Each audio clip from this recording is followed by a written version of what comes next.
Mic test. Okay mga kapatid, let's start na dito sa loob para po makuha natin yung goal natin na matapos yung service ng 11 o'clock. Okay, bilisan nyo na. Matapos ng 11 o'clock.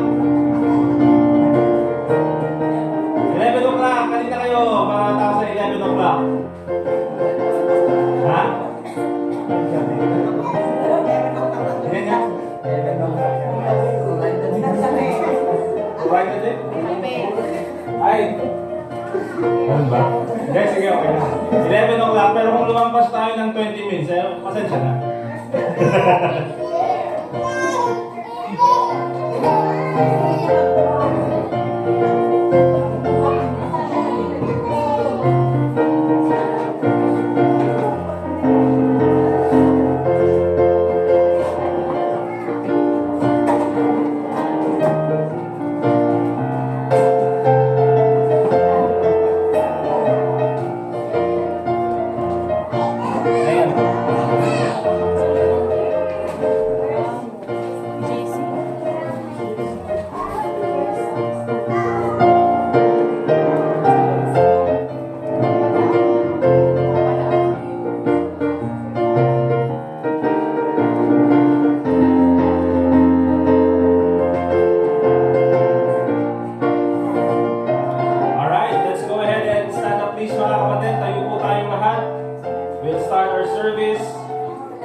By way of prayer, and then after that, we'll call ang ating unang song leader, si Brother Jazer, to lead us in our singing this morning. Let us pray.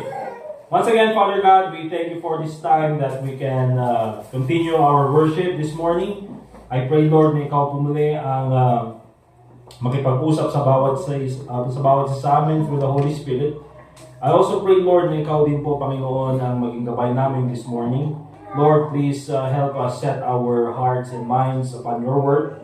Nang sa ganun po ay maging tama po ang aming pagsamba sa inyo ngayong umagang ito.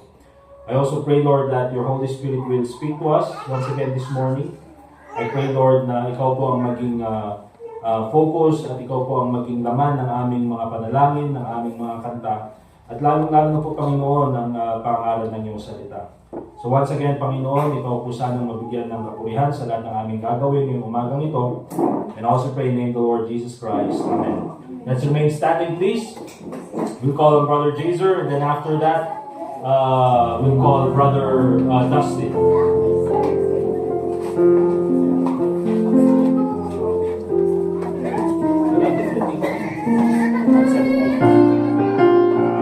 So, page 173, Love Lifted.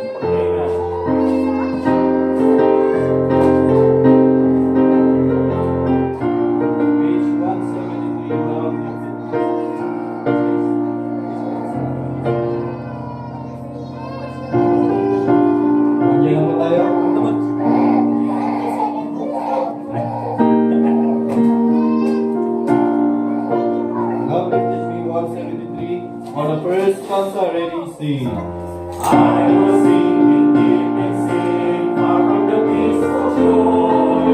Every deep we stay within, singing to rise to war. Like the master of the sea, curtains very bright. From the waters lifted me, now sing abide. Love lifted me, love lifted me. Let nothing else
one more song.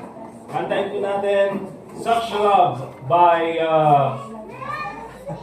ay hindi, ang mag-lead si Brother Dustin. Hindi siya yung composer.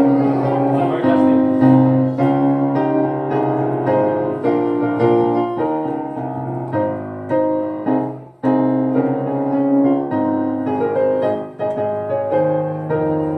Song 179, Such Love on the first. That God should love us, sinners such as I, to change lives, sorrow into bliss. For the rest still we have planned to bring me back. How wonderful is love like this. Such love, such wondrous love, such love, such wondrous love, that God should love us, sinners such as I. How wonderful is love like this, that Christ should join so freely in the sleep of knowing and His death on Calvary. Did ever human tongue believe that love divine and ransom be? Such love, such wondrous love, such love, such wondrous love, that God should love us, sinners such as I.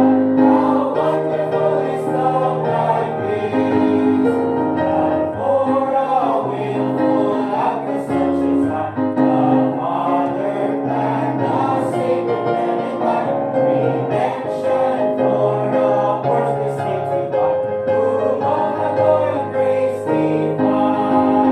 Such love, such wondrous love, such love, such wondrous love, that God should love us, sinners such as I. How wonderful is love like this. And now He takes me to His heart as son. He asked me not to fill a service place, a far-off country, wonders all are done. Wide open are His arms of grace. Such love, such wondrous love, such love, such wondrous love, that God should love us, sinners such as I. How wonderful is love like this. Amen. Praise God. Are you happy? Say amen.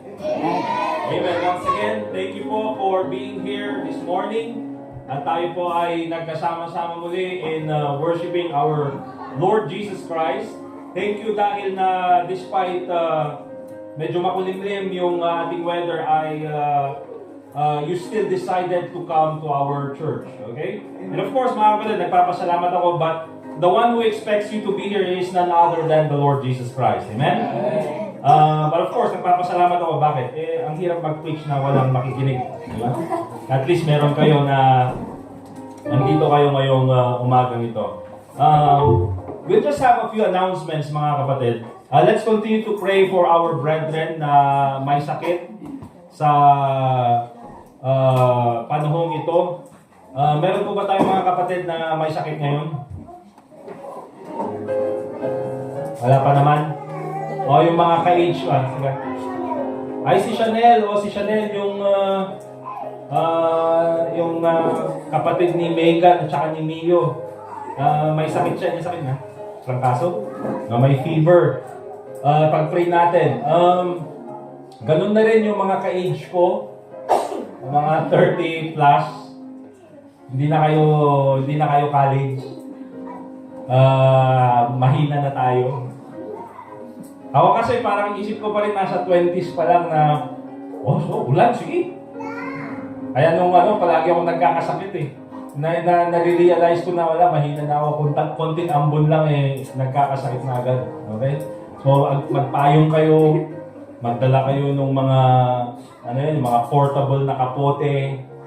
Di ba? Hindi na tayo nung college, alam mo yung college tayo yung paliitan ng payong. Di ba? Or minsan nga walang payong. Bakit? Leather to, Brad. Leather of the band. Di ba? Pero ngayon mga kapatid, yung mga payong ko, yung mga malalaki, gano'n. Di ba? Ngayon parang rainbow yung magbebenta ka ng mangga doon sa... So, be careful doon sa mga paglabas-labas. Just protect yourself from getting sick. Mahirap po magkasakit sa panahon natin ngayon. Okay? Also mga kapatid, this coming Sunday ay meron tayong kapatid na mag-e-exam doon sa kanilang board exam din niya. Meron silang board exam this coming Sunday. Ilan yung pag-examan niyo? UC, okay? Magsisimula daw sila ng 6:30 a.m. hanggang na 6:30 p.m. Oh. Parang ganun. Oh. So ipag-pray natin na makapasa siya doon sa kanilang exam. Kaya hindi po siya makaka-attend next Sunday. Apa hindi nga nag-attend eh. Nag-exam. Apa yung una na day kaysa niya po sa akin. Anta requirement mo at no makapag-exam na, okay? So ipag-pray tayo ni Sister Rosalie. Ano yung exam day, sis? LET? Lesson for examination for professional. Okay. Sa mga professional teachers, pag-pray natin na makapasa siya. Alright? Sino pa eh? Si Daniela. Kailan yung kay Daniela pala? November, no? November. Pero yung review niya is ongoing. Okay? Pag-pray din natin si Daniela. Sino pa ang mag-exam? Or yung mga... Ay, si Flo, no? Mag-engineer ka na rin? Kailan yung exam mo? Ano yun? Sa... Ay, first grading. No, first grading. O, yung mga mag-exam, first grading. Okay lang, bumagsak ka din. Joke lang, no? Okay lang sa fourth grading. Kasama si Ma'am Elsa. Bakit si Ma'am Elsa? Ay, yung si Alina? Alina. Candidate exam mo, exam mo din. November. Si Sister Alina, maganda yung course niya, midwifery. Oh. Kaya kukunin niyo yung number niya para pag may wala nang pumunta ng hospital, magastos sa hospital. Dito na lang, midwifery. Alam mo mong Tiagilo? Joke. Alright. Okay, awanan, natapay yung exam. Okay, so yun po yung John Mark. September 27. Buti pa yung mga estudyante ngayon, alam nila yung mga exam nila. Nung kami, may exam. Pumunta ka ng student, may exam ka lang ngayon. Ang dala ko lang 1/4. Okay? But okay, pag-pray natin yung mga exam, but most especially yung kay Sister Rosalie, para matapos na yung kanyang paghihirap. Okay? Hindi yung, kahit na kasi alam yung sagot, pero yung pressure, di ba? Yun yung nakakaano eh. Pero pag natapos na yung exam, okay na yan. Alright? Okay, we also sing this morning para sa birthday naman ni Dishon.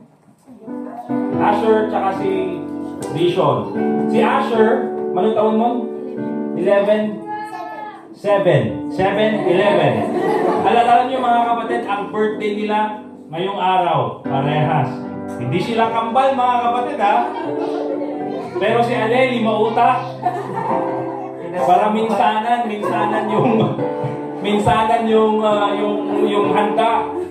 So, ipupunta na sana sa hospital September 21. Pero sabi, matudoble yung yung handa, kaya saglit lang bukas na lang. Kaya September 22. Okay, joke lang. September 22. Okay, di ka naman ka? Para sa kawanan.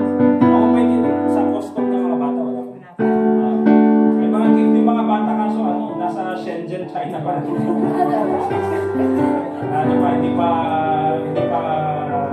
pa nakapasa ng customs. Let's sing happy birthday. Ngayong araw na ito. Let's sing happy birthday. Happy birthday to you.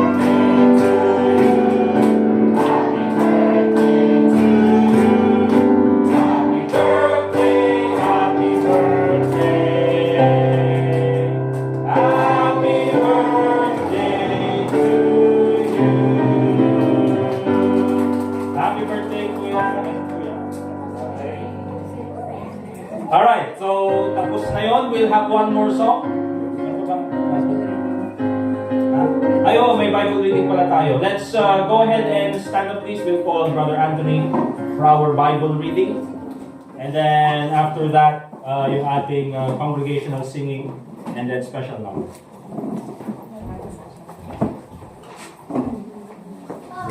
Please turn your Bibles to Proverbs chapter 26. Proverbs chapter 26. If you don't have a Bible, you can find one in the back. Brother Jazer will help you.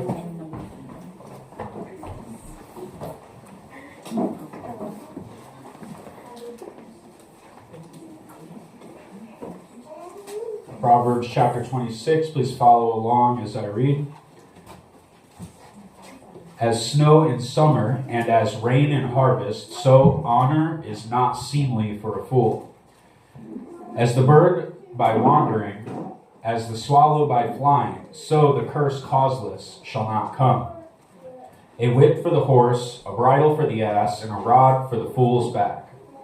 Answer not a fool according to his folly, lest thou also be like unto him. Answer a fool according to his folly, lest he be wise in his own conceit. He that sendeth a message by the hand of a fool cutteth off the feet and drinketh damage. The legs of the lame are not equal, so is a parable in the mouth of fools. As he that bindeth a stone in a sling, so is he that giveth honor to a fool. As a thorn goeth up into the hand of a drunkard, so is a parable in the mouth of fools. The great God that formed all things both rewardeth the fool and rewardeth transgressors. As a dog returneth to his vomit, so a fool returneth to his folly. Seest thou a man wise in his own conceit? There is more hope of a fool than of him. The slothful man saith, there is a lion in the way, a lion is in the streets. As the door turneth upon his hinges, so doth the slothful upon his bed. The slothful hideth his hand in his bosom, it grieveth him to bring it again to his mouth. The sluggard is wiser in his own conceit than 7 men that can render a reason. He that passeth by and meddleth with strife belonging not to him is like one that taketh a dog by the ears. As a madman who casteth firebrands, arrows, and death, so is the man that deceiveth his neighbor and saith, am I not in sport? Where no wood is, there the fire goeth out. So where there is no talebearer, the strife ceaseth. As coals are to burning coals, and wood to fire, so is a contentious man to kindle strife. The words of a talebearer are as wounds, and they go down into the innermost parts of the belly. Burning lips and a wicked heart are like a potsherd covered with silver dross. He that hateth dissembleth with his lips, and layeth up deceit within him. When he speaketh fair, believe him not, for there are 7 abominations in his heart. Whose hatred is covered by deceit, his wickedness shall be showed before the whole congregation. Whoso diggeth a pit shall fall therein, and he that rolleth a stone, it will return upon him. A lying tongue hateth those that are afflicted by it, and a flattering mouth worketh ruin. Thank you. Let's be seated please mga kapatid. Let's call Brother RJ for our congregational singing. Pagkatapos po niyan, we'll have our special number. Page 205 mga kapatid. Keeps me singing. Page 205. Page 205.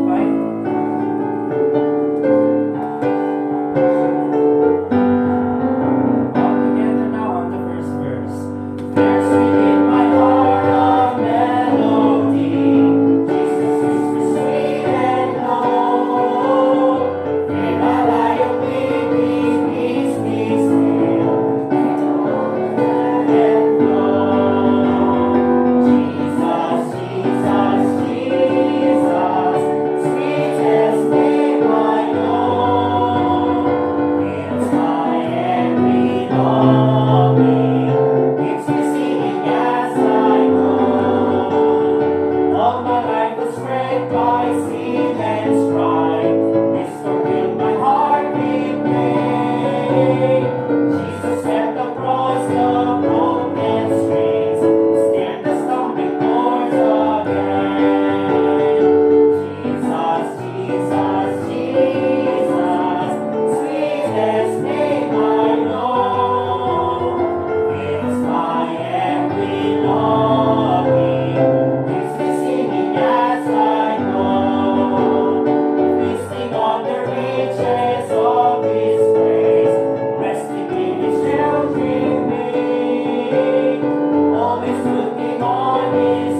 tawagin natin yung mag-special number ngayong umagang ito. May kaya dyan, Mark? Nasaan mag-special? Ay, kayo. Hindi kayo, dito. Dito kayo, dito. Makita-kita kayo lahat. Oh, sila. Dito kayo. Ano makikita ko? Offload.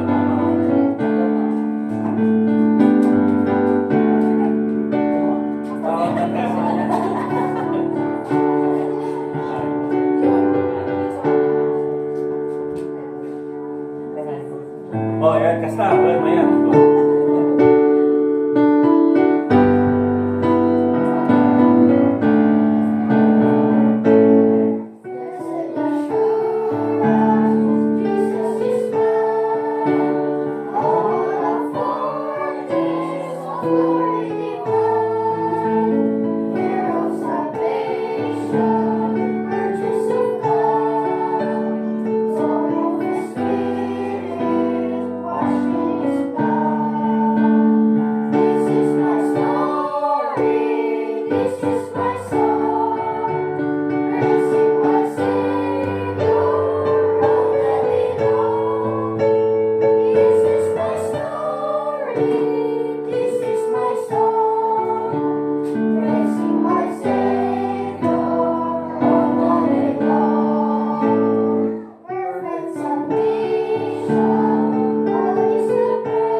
The same voice.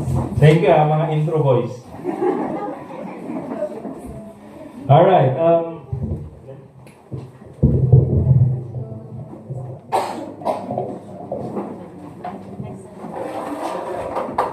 thank you very much sa mga anong tawag natin dito? Mga young people ng ating church.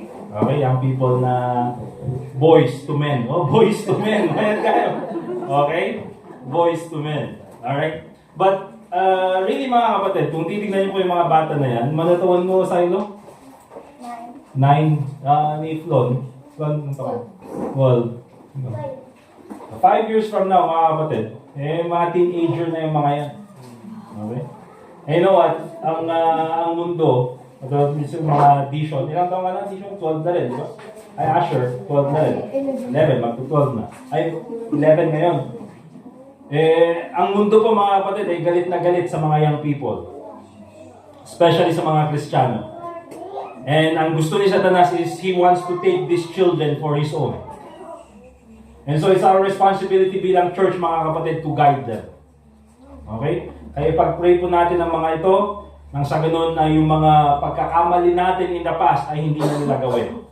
Okay? Let them learn from us and let us guide them to the right way. Amen, mga kapatid? Amen. Alright, let's open our Bibles please in Genesis chapter 49. Hindi tinagan ni Baptist Boys. Well, Baptist Boys kayo na lang.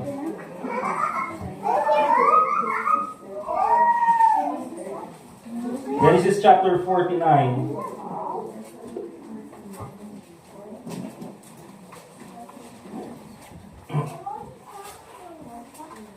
And let's read verses 22 hanggang verses 26. Verses 22 to 26. Ang sabi ng Bible, Genesis chapter 49, Joseph is a fruitful bow. Even a fruitful bow by a well whose branches run over the wall. The archers have sorely grieved him and shot at him and hated him. But his bow abode in strength, and the arms of his hands were made strong by the hands of the mighty God of Jacob. From thence is the shepherd, the stone of Israel. Even by the God of thy father, who shall help thee, and by the Almighty, who shall bless thee with blessings of heaven above, blessings of the deep that lieth under, blessings of the breast and of the womb. The blessings of thy father have prevailed above the blessings of my progenitors unto the utmost bound of the everlasting hills. They shall be on the head of Joseph, and on the crown of the head of him that was separate from his brethren. Let us pray. Dear God, Heavenly Father, once again, we thank you for this time that we can learn from this passage of scriptures na amin pong nabasa. I pray, Lord, na muli po ikaw ang magipag-usap sa amin to the Holy Spirit, and that the principles that we can learn in order for us to become a strong person, Panginoon, ay magamit po namin in our life as believers. Lord, I pray that ikaw po magbigay din sa akin ng karunungan, nang sa ganun po ay maipaliwanag ko ng maayos ang iyong mga salita. At ganun din po ng utterance, dear God, so that I'll be able to say it clearly and that people will understand it, Panginoon. I pray, Lord, na ikaw po sana ang mabigyan ng kapurihan sa aming pag-aaral ngayong umagang ito, and also pray in the Lord Jesus Christ. Amen. Ang key verse po ng ating message ngayong morning is in verse 22, where the Bible says, Joseph is a fruitful bow. Pag sinabi nating B-O-U-G-H na bow, yan po yung parang malaking sanga. Okay? Even a fruitful bow by a well, whose branches run over the wall. Pero yung title po ng ating verse ay kinuha po natin in verse 24, where the Bible says, But his bow abode in strength, and the arms of his hands were made strong by the hands of the mighty God of Jacob. Kaya ang title po ng ating lesson ngayong umagang ito, mga kapatid, is Becoming a Strong Person. Okay? Becoming a strong person. At ang strong na ito, mga kapatid, ay hindi po ito physical strength.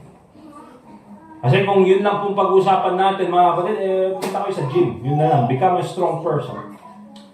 Pero pag sinabi kong becoming a strong person, mga kapatid, is being able to endure and withstand and being able to overcome the difficulties that life throws at us. And it's very important, mga kapatid, na tayo po bilang mga Kristiyano ay maging malakas, becoming a strong person. Itong Genesis chapter 49, ito po yung huling prophecy ni Jacob sa kanyang mga anak. At yung verse 22, binanggit niya yung kanyang prophecy about kay Joseph. But notice in verse 24, sinabi niya ganyan, na itong si Joseph, he was made strong by God. Remember this, mga kapatid, that when it comes to becoming a strong person, you can never be strong on your own. You have to depend on God. Okay? Pag sinabi nating strong, it does not mean that you do it on your own.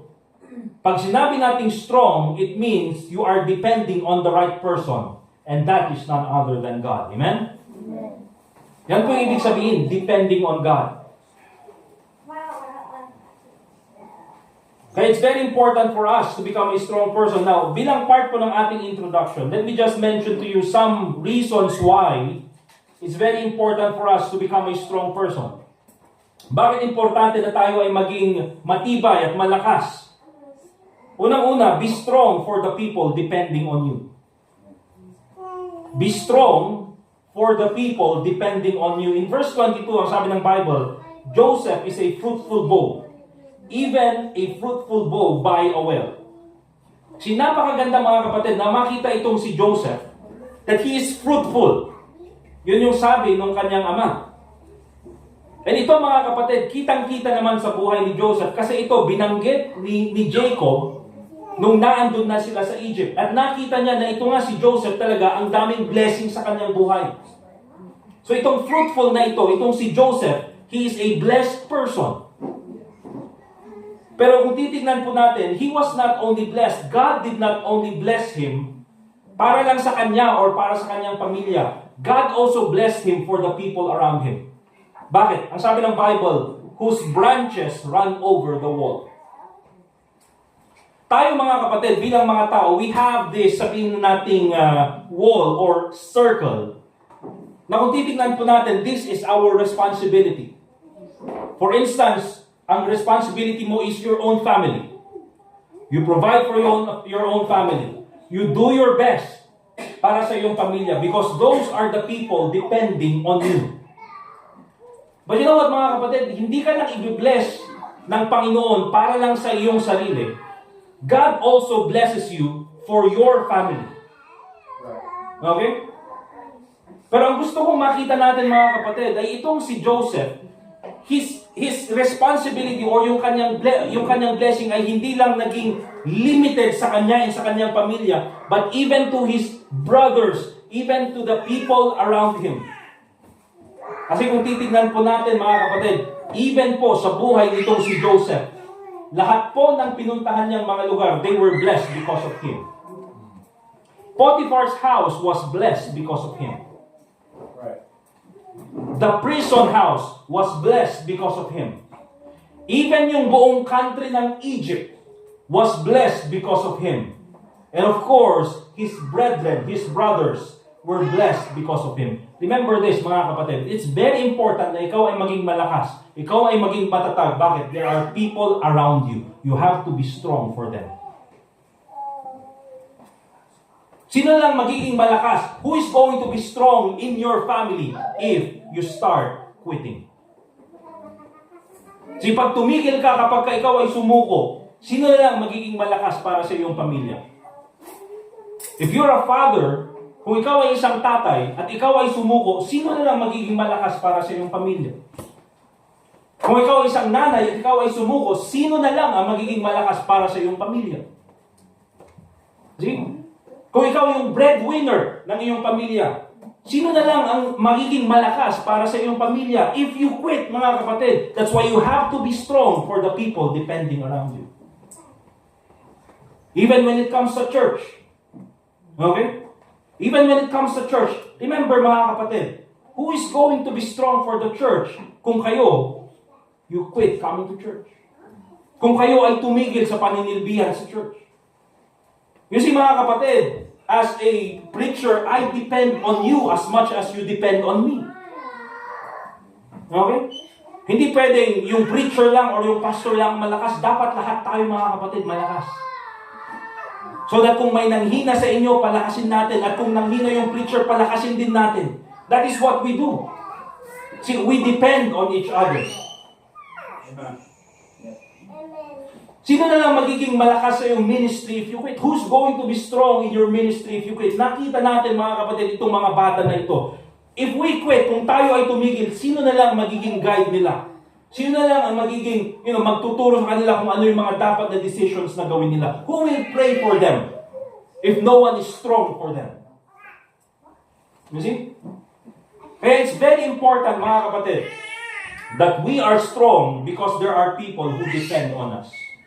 Be strong for the people depending on you. Also, mga kapatid, be strong. Because if you are not strong, then the enemy wins. Be strong because if you are not, the enemy wins. Tingnan po yung verse 23. In Genesis chapter 49, ang sabi ng Bible, the archers have sorely grieved him and shot at him and hated him. You see? Now, of course, ang binabanggit po dyan ng archers ay yung kanyang mga sariling kapatid. Lahat ng mga tao nagpahirap sa kanyang buhay. And it's interesting to note na isa sa mga ginagamit ni Satanas according in the book of Ephesians to take down yung mga believers is his fiery darts. And ang ginamit naman na example dito sa Genesis chapter 49 is the archers. Okay? Kaya minsan mga kapatid, itong mga tao na nagpapahirap sa atin, these people who hate us, they envy us, at hindi natin malaman kung bakit ganun na lang yung galit nila sa atin, oftentimes these people are used by the devil. Okay? Ginagamit ni Satanas nang sa ganun ay tayo mas pahirapin yung ating buhay bilang mga mananampalataya. However, Kung titingnan po natin yung nangyari kay Joseph, itong mga tao na ito, they were not victorious. Bakit? Because Joseph was strong through the help of God. Nandyan po yung patnubay ng Panginoon. Remember this, mga kapatid. People will envy you. People will hate you. Ang mga tao, susubukan nilang sirain ka. If you quit, kung ikaw ay sumuko, they will win.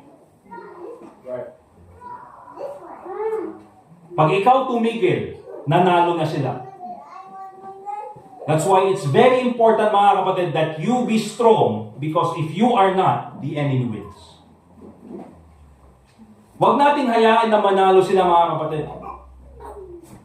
Because once we quit, that just validates yung kanilang sinasabi sa atin.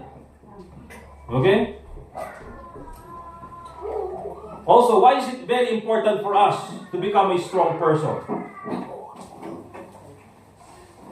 Be strong for the goals that you want to reach. Maging malakas ka. Bakit? You have goals that you want to reach. You have dreams that you want to fulfill. Ito pa sa buhay ni Joseph, mga kapatid. 2 times, God gave him a dream. 2 times, binigay ng Panginoon sa kanya.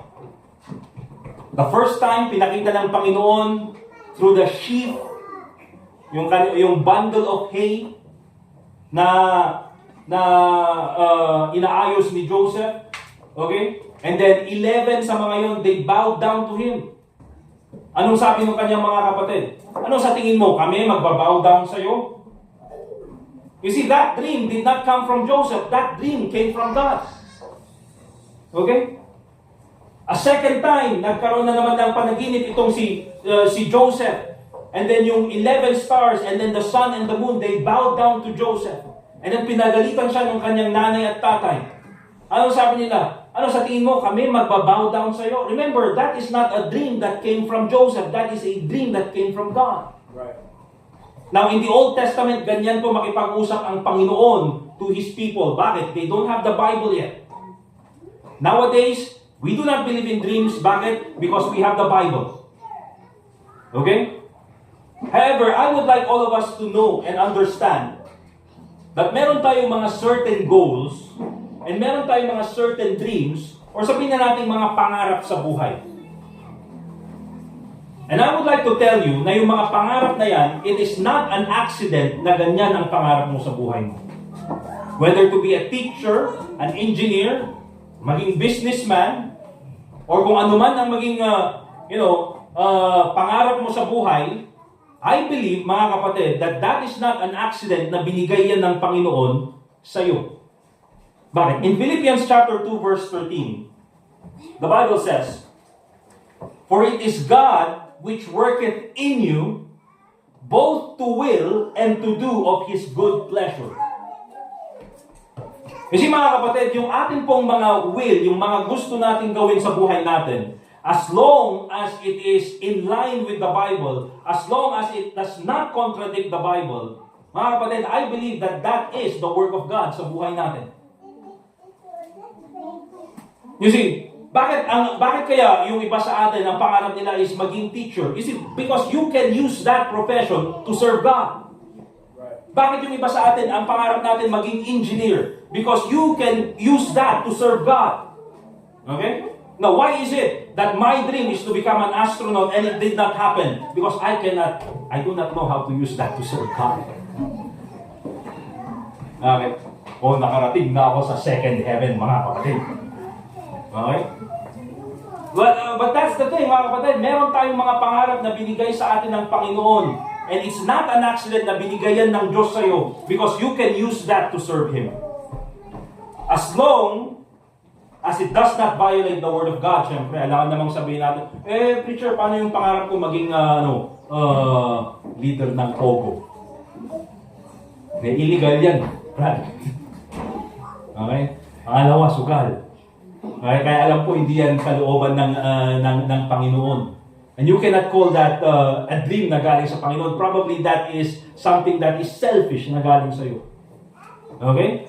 But if it's something that does not violate the Word of God, then I believe that is a dream that you should follow through. You should do your best na gawin and accomplish that dream. Bakit? If you quit and if you stop, kung ikaw ay tumigil at ikaw ay, naging mahina sa pagsubok na yan, then no one will be able to accomplish your dream for you. You have to do it. You have to be strong for the goals that you want to reach. And of course, mga kapatid, why is it important for us to be strong? Be strong because life is difficult. Be strong because life is difficult. Life is unfair. Now, isa sa mga probably differences, mga kapatid, na makikita natin sa ating mga 30 plus years old. I remember, siyempre, nung 18 pa tayo, nasa college pa, dyan pa yung punong-puno ng idea, di ba? May pag-iisip pa, pag graduate, pag nakapunta ako sa trabaho na ito, babaguhin ko ang Baguio City. Wow, parang, grabe, daming pangarap sa buhay. Di ba? Pero nung pagka-graduate na ganyan, 6 months na wala pa akong trabaho. Ayan. Okay? And nandyan pa yung mga review, and ang dami mong kailangan gawin. And so, doon ka na sa middle ng mga 20s, yung mga ideas medyo nawawalan, nagiging practical na. And then pag 25, 26, 27, nandiyan na nininervyos na, ano na kayong mangyayari sa buhay ko? Diba, ano na kayong gagawin ko sa buhay ko? May plano kaya ang Panginoon sa akin? And then pag 30s yan na, medyo mas tahimik na. Medyo mas patient. Medyo mas may empathy. Bakit? Because life has happened. Because you experience na ang buhay pala talaga, mga kapatid, ay mahirap. Nung 18 ka, nung 20s ka, wala kang pakialam sa PhilHealth, SSS, Pag-ibig, whatever. Ay kinantasan ako, so what? PhilHealth, SSS, Pag-ibig. Pero ngayon, 30 plus ka na, yung PhilHealth ko, na-update kaya? Di ba? Yung SSS ko, nahulugan kaya? And we worry about those things, mga kapatid, because we are in an age, mga kapatid, na nakikita na natin yung reality ng buhay. Di ba? Dati pagka may extra na pera, Ngayon, pagka may extra na pera, saan kaya natin ito isa-save? Okay? So nagbabago na yung ating priorities. Bakit? Because we experience life. At nakita natin that life is unfair and life is difficult. And you know what, mga kapatid? The solution for a difficult life, remember this. Ang solution, makinig mga kapatid, listen to me, makinig lang kayo sa akin. The solution for a difficult life is not to quit, but to be strong. Mahirap na yung buhay eh. Life is unfair. It's not an excuse na ikaw ay tumigil. It should be the reason why you should be strong. To quote sa isang Tagalog, anong sabi ng Tagalog? Or anong sabi ng quote sa Tagalog? Mahirap ang buhay, kaya galingan mo. Okay? Mahirap ang buhay, kaya galingan mo. Parang exam yan. Alam mong mahirap yung exam, but you do not quit. You prepare yourself, you pray, and then you perform. At ganyan po ang buhay, mga kapatid. That's why it's very important for us, believers, to be strong. Amen? So now, alam natin na very important na maging strong bilang mga mananampalataya. How do we do it? Becoming a stronger person. First of all, number one, and I always tell this every time, dito sa church natin, control your emotions. Or be in control of your emotions. Okay? Control your emotions. In Genesis chapter 42, verse 21, ang sabi ng Bible, and they said one to another, we are very guilty concerning our brother, in that we saw the anguish of his soul. So itong mga magkakapatid, sinasabi nila, Ay pambira, pinapahirapan tayo ng Panginoon. Bakit? Kasi nakita natin yung pagtangis ng kaluluwa ni Joseph. Nakita nila kung paano umiyak si Joseph nung iniwan nila doon sa pit. Nung iniwan nila at binenta nila doon sa mga slave traders. Nakita nila kung paano magmakaawa itong si Joseph pero hindi nila pinakinggan. You see? Kaya ang gusto mong makita natin dito mga kapatid is the emotions nitong si Joseph. Remember, pagka po tayo ay dumaan, sa mga pagsubok sa buhay, you will go through a lot of emotions. Hindi nyo po yan maiiwasan. It's normal. Nangyayari po yan. Bakit? Because we are humans. Tayo po ay mga tao na nilalang ng Panginoon at meron tayong mga sariling emotions. We cry, di ba? Kapag may dumating na malaking pagsubok sa buhay, umiiyak din tayo. May nakita kang reels sa Facebook na, nakakayok. Binigyan ng yung mga colorblind, binigyan ng yung enchroma na eyeglass. Matanda na umiyak dahil first time niyang makakita ng color, ikaw naman, uy, grabe Di ba yung eyesight ko na I just take for granted. Napaka-importante pala sa ibang tao. We are people of emotion, mga kapatid. Umiiyak tayo, we get angry, we get frustrated, nagiging malungkot tayo.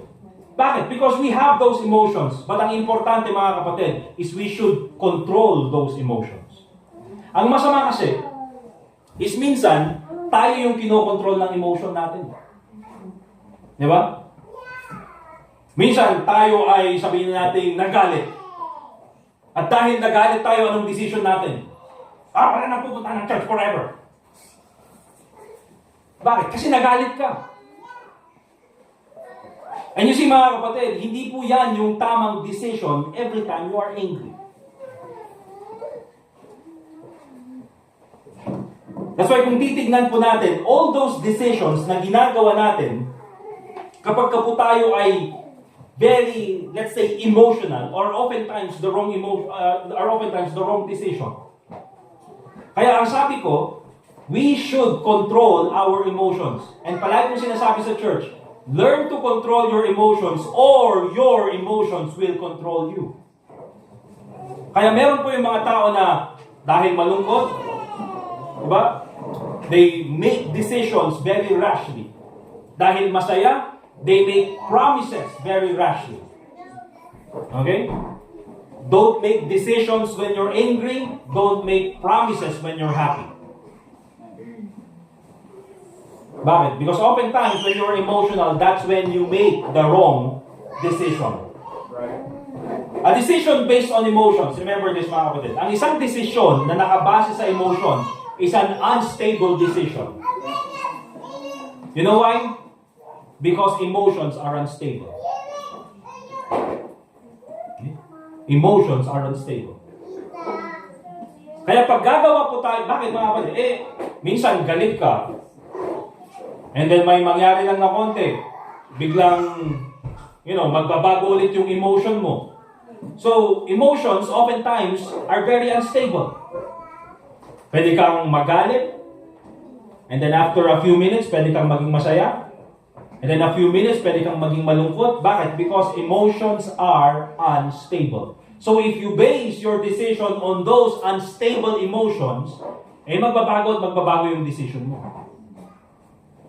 That's why when you make decisions, mga kapatid, kung ikaw ay gagawa ng decision, it should be based on the right foundation, and that is the Word of God. Bakit? The Word of God does not change. Masaya ka? The Word of God does not change. Malungkot ka? The Word of God does not change. Okay? You may feel like, sabihin natin, if you go through difficulties, meron kang problema, and sometimes the feeling is to stop going to church. But the Bible says, not forsaking the assembling of ourselves together. See, kung nakabase yung decision mo sa iyong emotion, you will not come to church. Pero kung nakabase yung decision mo on what the Bible says, you will still come to church. Of course, mga kapatid, ibang usapan naman na kung yung sobrang may sakit. Di ba? Hindi na nga makalakad eh. Kailangan kong pumunta ng church, baka magalit si pastor. You may feel like complaining. Di ba? Pag may malaking problema, gusto mong mag-complain, magreklamo sa Panginoon. Pero ang sabi ng Bible, pag ka mag-complain, you pray. Bakit? We have a high priest who understands us. Minsan, akala natin, no one cares for us. Malungkot tayo because we go through difficulties. Akala natin, walang may pakialam sa atin. Pero ang sabi ng Bible, Jesus cares for you. Minsan akala natin, we are overwhelmed doon sa mga nangyayari sa buhay natin. Pagkatapos ng problemang ito, may papalit na naman, sabay-sabay yung problema, hindi ko na alam yung gagawin ko, wala ka nang ibang magawa kundi umiyak. Pero ang sabi rin ng Bible, God shall wipe away all tears from their eyes. Kaya kung titignan po natin, it's very important that we control our emotions. And paano natin gagawin yan? Every time we make a decision, don't base it on your emotion. Base it on the Bible. Okay? Kasi ganyan po yung ginawa ni Joseph, mga kapatid. Despite all the difficulties na kanyang pinagdaanan, yes, he was emotional. Yes, meron yung times na umiyak siya. Yes, meron yung times na nalungkot siya. But he continued to become a strong person. Secondly, mga kapatid, becoming a stronger person, not only control your emotions, but remember this, build up your character. Build up your character. Pag sinabi natin character, sabi ni D.L. Moody, para maintindihan natin, madaling maintindihan, character is who you are in the dark. Okay? Character is who you are in the dark. Ano ibig sabihin nito? For instance, merong naglalakad doon sa Session Road, mga kapatid. At ikaw ay sumusunod. At yung naglalakad na yun, meron siyang nalaglag na wallet. At paglaglag niya doon sa wallet, nakita mo na, wow, daming laman na color blue. Ano kaya yun? 1,000 kaya 100? Parehas ba yung kulay yun? Ha? Ay, bilan niyo ako nung di ba? So, nakita mo, color blue, yung mga 1,000 siguro yung naman nito. Okay? Now, dahil ang daming nakatingin sa'yo, ang daming nakakita na, kinuha na yung wallet, anong gagawin mo? Of course, ibabalik mo. Bakit? Ang daming nakatingin sa'yo. Di ba? Diyan mo pa ito. Siyempre, Session Road. Andun ka sa Session Road. Palagi naman may tao sa Session Road. Okay?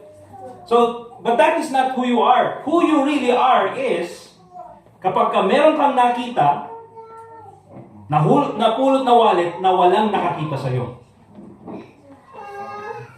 That shows who you really are. Bakit? Kasi dyan, makikita mo kung ibabalik mo ba or hindi. Kung binalik mo, then that is who you really are. Hindi mo binalik, then that is who you really are. Kaya sabi, character is who you are in the dark. And ang sabi ko, build up your character. Minsan kasi, meron din tayong tinatawag na reputation.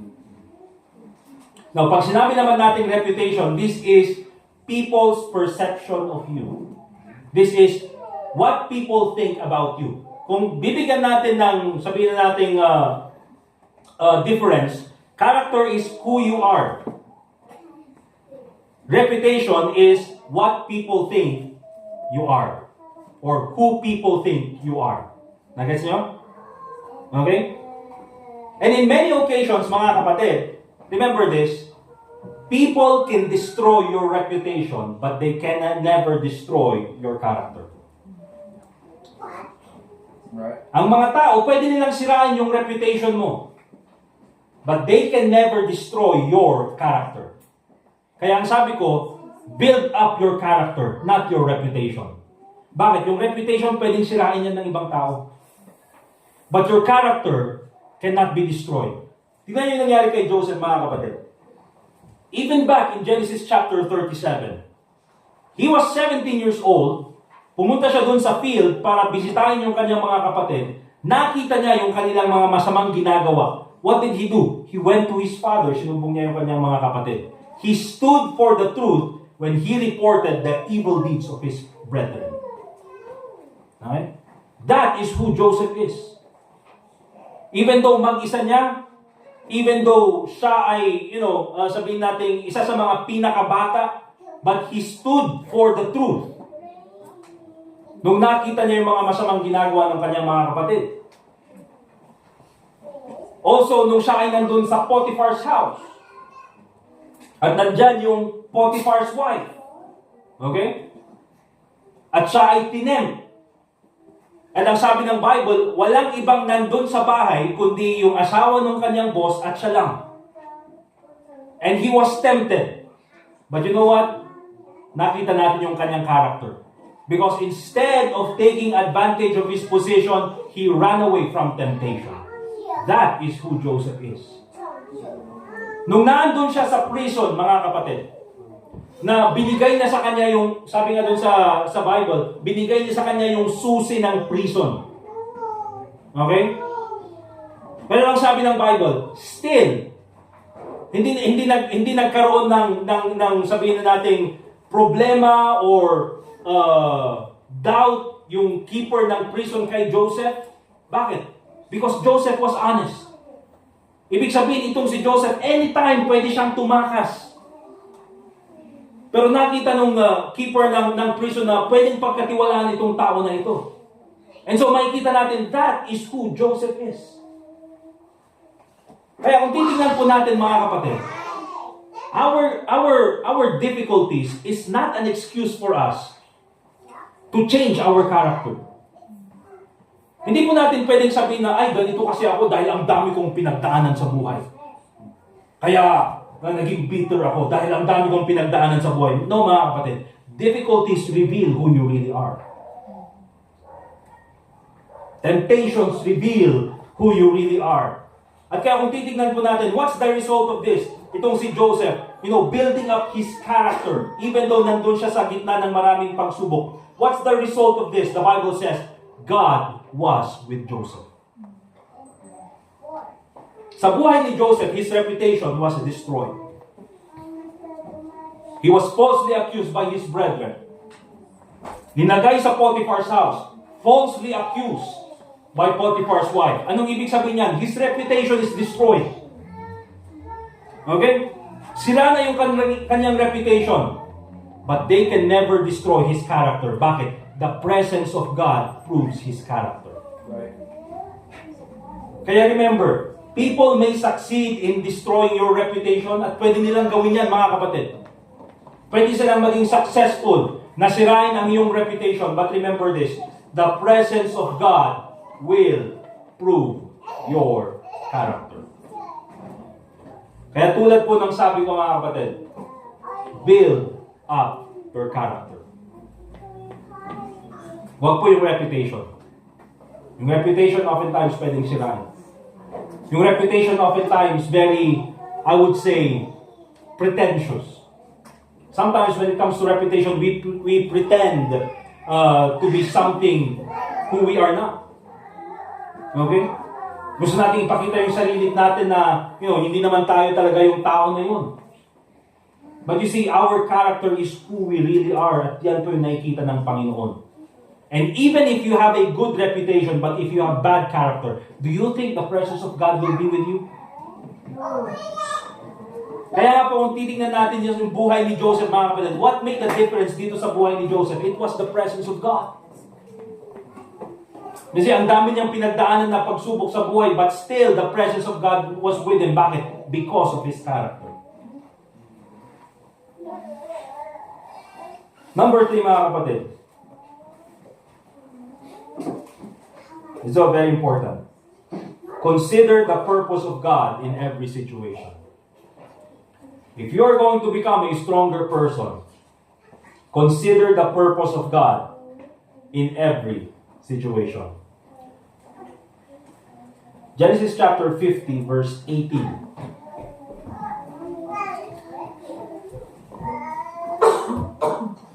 Genesis chapter 50, verse 18. at hanggang 20.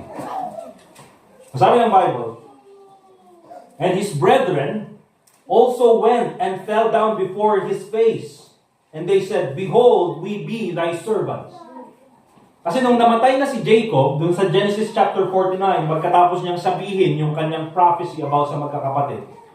Ngayon, natakot na yung mga kapatid ni Joseph. Bakit? Akala nila, hinihintay lang ni Joseph na mamatay yung kanilang ama para ngayon pwede na siyang gumante sa kanyang mga kapatid. And so sa takot nila, pumunta sila kay Joseph at nagmakaawa. Oy, kami kahit, wag mo na kami i-consider na mga kapatid, gawin mo na lang kaming servants. Total, ikaw naman yung governor ng Egypt. We be thy servants. Anong sabi ni Joseph? And Joseph said unto them, fear not, for am I in the place of God? Ako ba ay Diyos?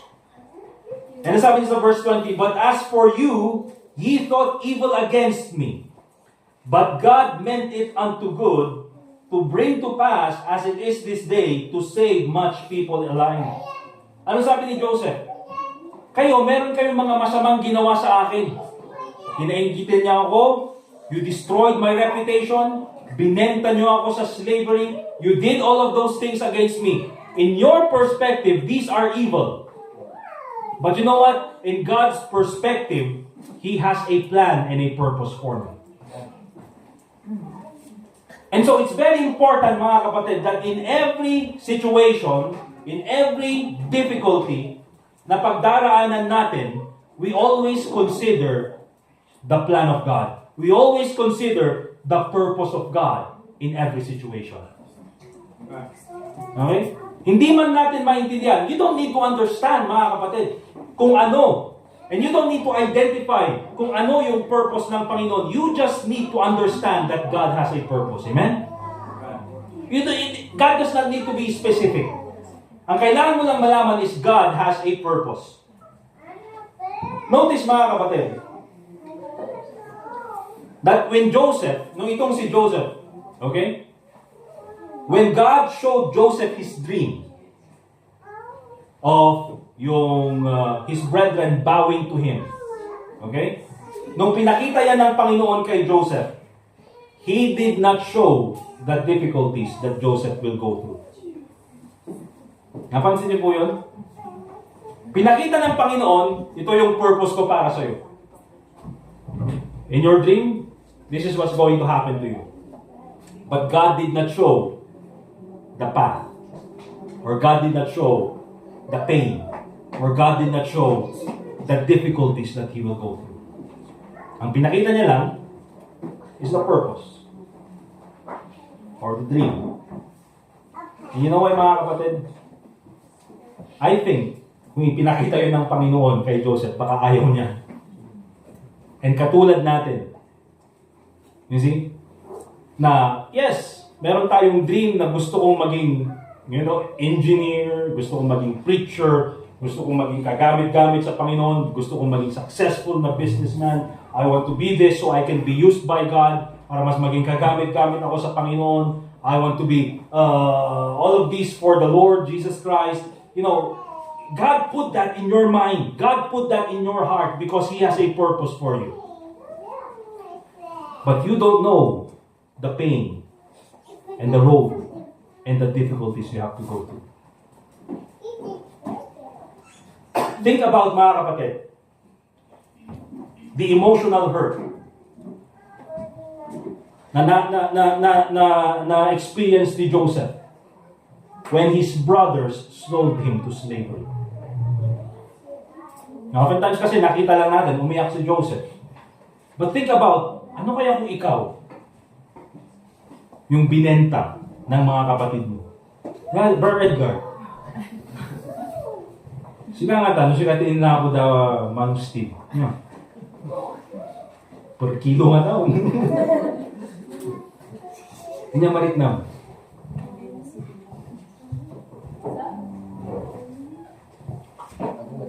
Ako mo. Pingay! Pingay na siya. Di Leonard daw. Brother Jaser, no siya nga tati inlako ni Brother Norby. Inya mariknam. Sakit pinakon. Di ba? Bitterness. Kasi, just imagine mga kapatid, yung pakiramdam ni Joseph nung binenta siya ng kanyang mga kapatid to slavery. Yung kanyang mga kuya na inaasahan niya na pro-protekta sa kanya at tutulong sa kanya. Sila pa mismo yung nagpahirap sa kanyang buhay. Think about that mga kapatid. What happens in the mind of a 17-year-old kid na siya ay inabandon ng kanyang mga kapatid? Think about how Joseph was treated as a slave. Diba? Kung paano tratuhin yung mga slave sa mga panahon na yun.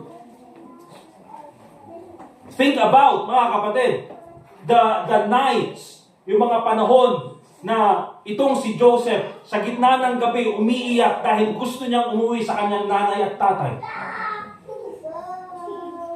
Think about those nights. Brother Edgar, dati sino yung classmate tayo din, niya lang na din ni Bruno? Marcelo. Marcelo Bilay. Yun, may kaklase kasi kami, Marcelo Bilay.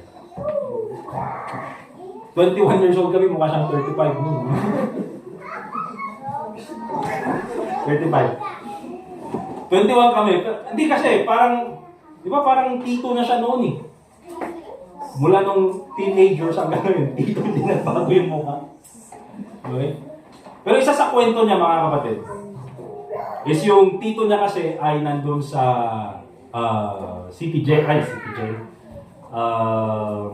Bilibid, sa Muntinlupa. Doon siya nakakulong ng matagal, yung kanyang tito.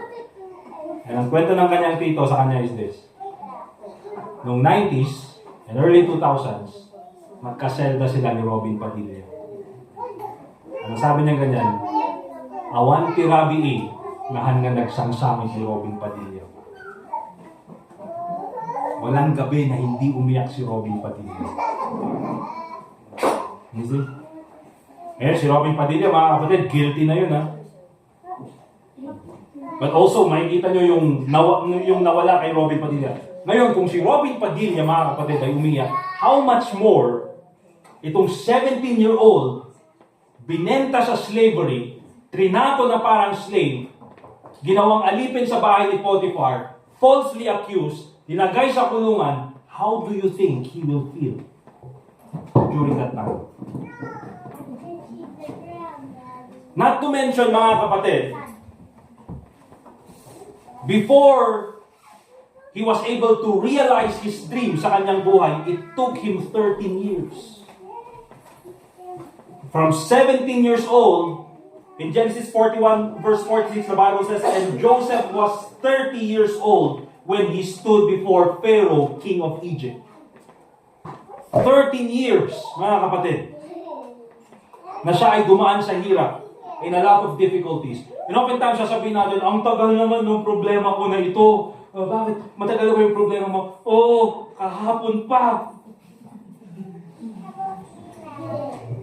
Si Joseph, mga kapatid, 13 years.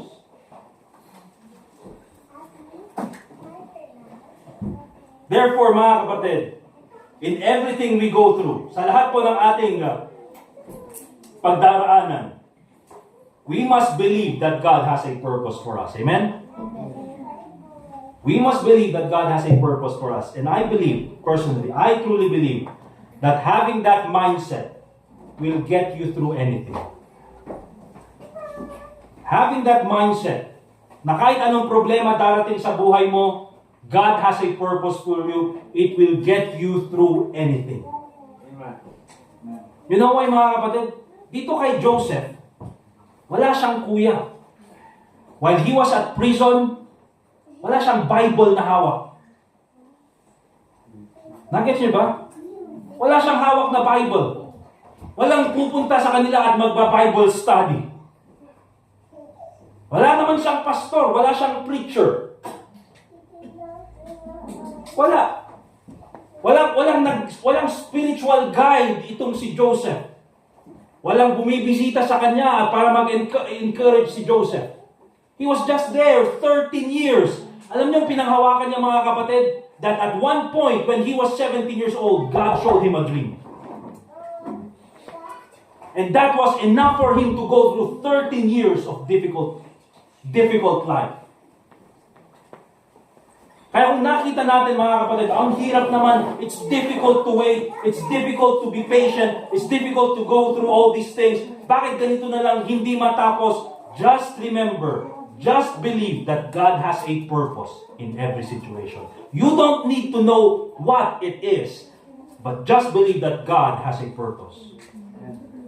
At least tayo, meron tayong Bible. At least tayo, we have someone who can visit us, encourage us, teach us. And of course, we have the Bible na sinasabi, and we know all things work together for good to them that love God. Romans chapter 8, verse 28. Hindi man natin alam, but we know all things work together for good. We do not understand, but we know God has a purpose in every situation. Kaya ang sabi ko mga kapatid, having that kind of mindset can get you through anything. And lastly mga kapatid, so una sabi ko, control your emotions, build up your character, consider the purpose of God in every situation. And lastly, forgive those who hurt you. Forgive those who hurt you. Genesis chapter 50. Balikan po natin yung verse 15. And in verse 18, muli hanggang verse 21, and his brethren also went and fell down before his face, and they said, Behold, we be thy servants. And Joseph said unto them, Fear not, for am I in the place of God? But as for you, ye thought evil against me, but God meant it unto good, to bring to pass as it is this day, to save much people alive. Verse 21. Now therefore, fear ye not. Hindi ako gaganti. I will nourish you. Papakainin ko kayo. Hindi lang kayo and your little ones. And he comforted them and spake kindly unto them. Kasi mga kapatid, itong si Joseph, his ultimate show of strength is forgiving his brothers. His ultimate show of strength is forgiving the very people who hurt him. That's his ultimate show of strength. Kasi mga kapatid, itong si Joseph, mga kapatid, though he was already a governor, though he was already second in command sa Egypt, and though he was already out of prison, you know what? He was still imprisoned by bitterness and hate. Kaya nga nung bumisita yung kanyang mga kapatid, there's this hesitance. Ano kayong gagawin ko sa mga ito? Ito yung mga tao nagpahirap sa akin. At one side, he misses them. But at the other side, ito yung mga tao nagpahirap sa akin. You see? So although he was out of prison, and then he was there already realizing probably his dream, but still he was imprisoned by bitterness and hate. At kailan lang siya naging tunay na malaya, mga kapatid? He was only truly free when he forgave his brothers. Kaya gusto ko pong makita natin, mga kapatid, that you know what, many people during this time, many people are already realizing their dreams, but they're still living in an invisible prison. Bakit?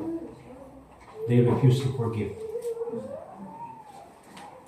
They cannot forgive. Nandun pa rin yung bitterness, nandun pa rin yung hate. And so kahit na wala sila in a physical prison, they're still in an invisible prison na hindi nila matakasan. But here's the thing, they're the ones holding the key. Sila yung may hawak yung sa susi ng prison na yun. All they need to do is forgive. And you know what, mga kapatid? Until you forgive those who hurt you, you will never be free. Kaya it's very important. Kaya tulad ng sabi ko, mga kapatid, Joseph's ultimate show of strength is forgiving the people who hurt him.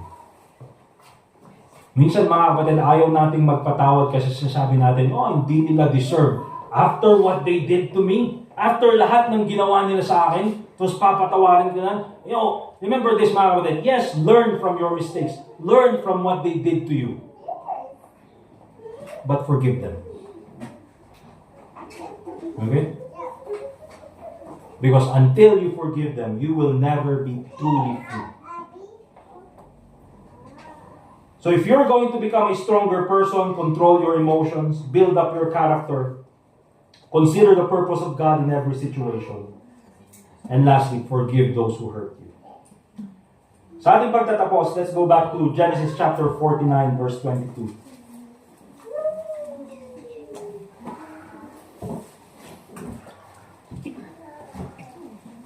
The Bible says in Genesis chapter 49, verse 22, Joseph is a fruitful bough, even a fruitful bough by a well, whose branches run over the wall. Ang panalangin ko po para sa bawat isang member ng ating church or regular attendee of our church or everyone na pupunta dito sa ating church, my prayer is that, Lord willing, all of you will reach your full potential for Christ. Kayo ay maging kagamit-gamit ng Panginoon. I pray that you will grow spiritually. Continually grow until the time na kayo ay nandun sa spiritual maturity that God has set for you. I also pray, mga kapatid, that you will be successful in your career. In your career as a, kung ano mang career meron kayo, that God, you will be successful in those things. I pray that you will be able to raise your children well and do your best nang sa ganon you will be able to protect your family. I pray that sa mga young people or even those sa mga single, you will be able to build up the right relationships sa buhay niyo. But I also pray that you will be blessed by God materially. Isa rin yan sa mga prayer ko para sa inyo. Because I want you to be like Joseph, to be, a fruitful bough. Na hindi lang kayo maging blessing sa sarili nyo or for your immediate family, but even going over the wall, being a blessing to a lot of people. People who depend upon you. I'd like to be, sana one day, may isang mag-approach sa akin, sasabihin, Preacher, wala pong nasundo si Brother Jason ngayon. Ganon, bakit? Lahat sila sumakay sa sarili nilang sasakyan. Nasaan si Brother Jason? Wala, iniwan niyo yung sasakyan. May sasakyan din siya eh. Sana may magsabi sa akin one time na, Preacher, problema, wala nang parking. Yung lawak ng parking natin sobra lahat sila may sasakyan eh. Di ba? Bartas din may sasakyan. Sisley may sasakyan. Grabe naman yan. I'd like sana na one time may mag-invite sa akin na, Preacher, pwede ba punta kayo dun sa, ikaw yung mag-officiate dun sa house blessing namin.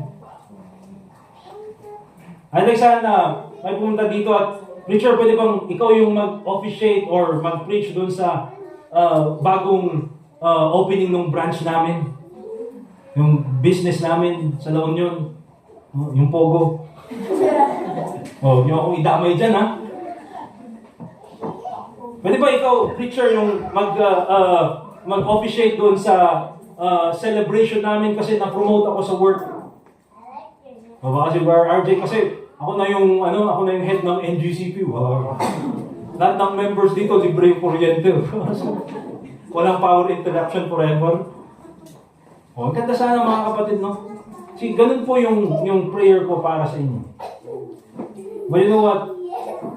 You will only have all those blessings if you become a stronger person. And you can only become a stronger person. And you will be a stronger person by the grace of God. In verse 24, sabi ng Bible, but his bow abode in strength, and the arms of his hands were made strong by the hands of the mighty God of Jacob. And look at this in parenthesis. From thence is the shepherd, the stone of Israel. Kung wala si Joseph, there will not be a nation of Israel. You see, mga kapatid, not only become a stronger person for the people who depend upon you, be a stronger person for the future of your family. Not only for the present, but also for the future. Kaya it's very important, tulad ng sabi ko, become a stronger person. Amen? Let us pray. Dear God, Heavenly Father, once again I pray, Panginoon, na ikaw po sana ang makipag-usap sa puso't isipan ng bawat isa sa amin ngayong umaga nito. I pray, Lord, that ikaw po, Panginoon, ay maging gabay ng bawat isa sa amin. Dear God, we go through different situations in our life, different paths, different pain, different needs. But I also pray, Panginoon, na ikaw po sana ang maging gabay ng bawat isa sa amin. You are our chief shepherd, and you know what's best for us. So I pray, Panginoon, na ikaw po sana muli ang mag-remind sa amin of the things that we need to apply in our life. Lord, without you, we are weak. Without your word, hindi po kami magkakaroon ng tamang decision. Without your word, we will not have a guide to build up the right character. Without your word, without you, Panginoon, we will not know yung purpose mo sa buhay namin. And without your example, we will not be able to forgive others. So I pray, Panginoon, na ituro mo po itong mga bagay na ito sa amin so that we become a stronger person, not only for our family, but we will go over the wall and be a blessing to others as well.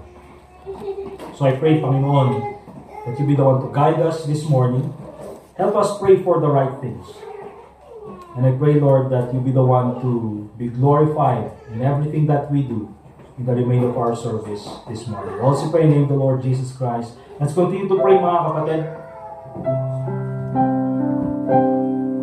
Please do pray for our church, pray for our brethren, pray for our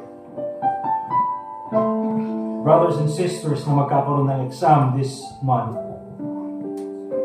But also pray for yourself. Pray for your family. Pray that you become a stronger person. And that you become a blessing to others. And not only to yourself. Sige po, mga kapatid.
Dear God, Heavenly Father, once again, we thank you for this time that we can pray together.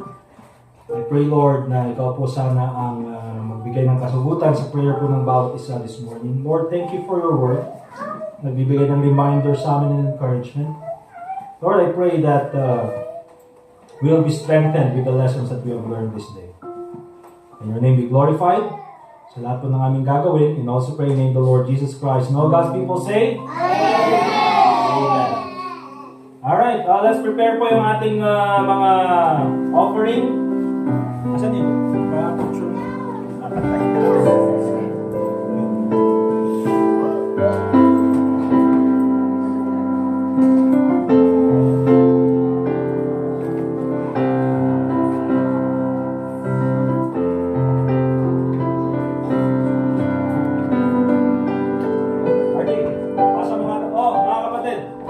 maganda yung tinay ni Sister Angel eh.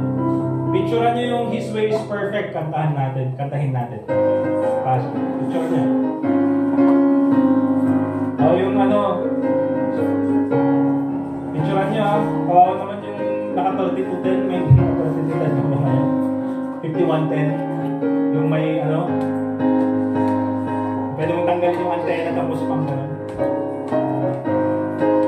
Okay po, let's also prepare our offering.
And yun din po yung sinubukan namin ayusin yung Tuesday kaso nagkaso tuloy ako yung preno ng van. Pero okay na po. Dahil minag-driver ko hindi. Nalitan ko yun ng maayos. Alright, let's all stand up please. Let's pray for our offering. Manalangin po tayo. Brother Ken, may gawan sila tiya kararag. May gano'n. Among magkanta, among magkararag. Lord God, kasi mabuti nga sa Lord God, sika mabuti niya ng nagtitigmixas, hindi ka anak niya po. Napamangkibalan ni Lord God, sila nagkatimo tayo doon. Lord God, so gumitin ng tiglaw kung tayo, kidat naman niya. Nagsapay, gumimanti offerings mo Lord God na sikat at nagmimang God, patuloy nga.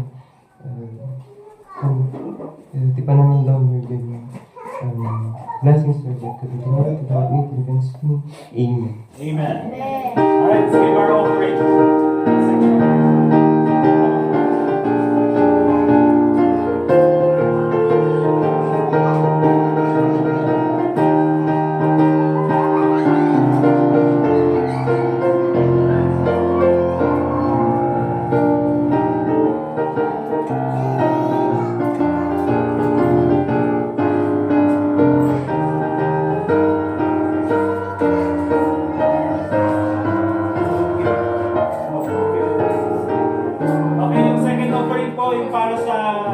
Sasakyan para sa van.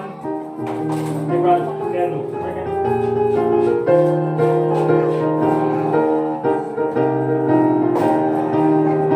Gawin namin. Sabi yan.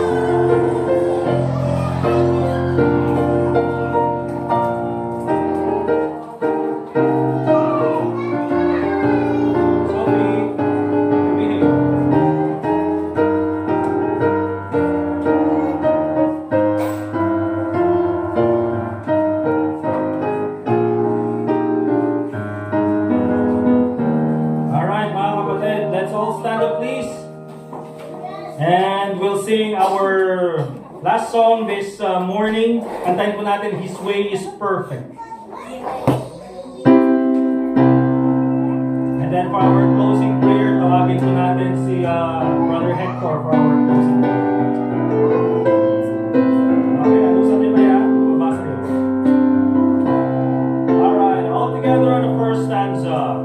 When my way seems dark and grim, and the future I don't know, my heart feels so empty as the tears unending flow.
natin si Sir Hector for our closing prayer.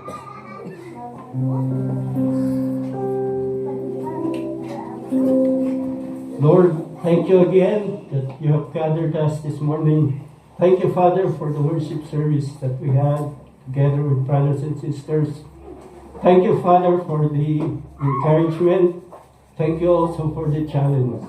Thank you that we have you as our God who is the God of all comfort and the God of all peace.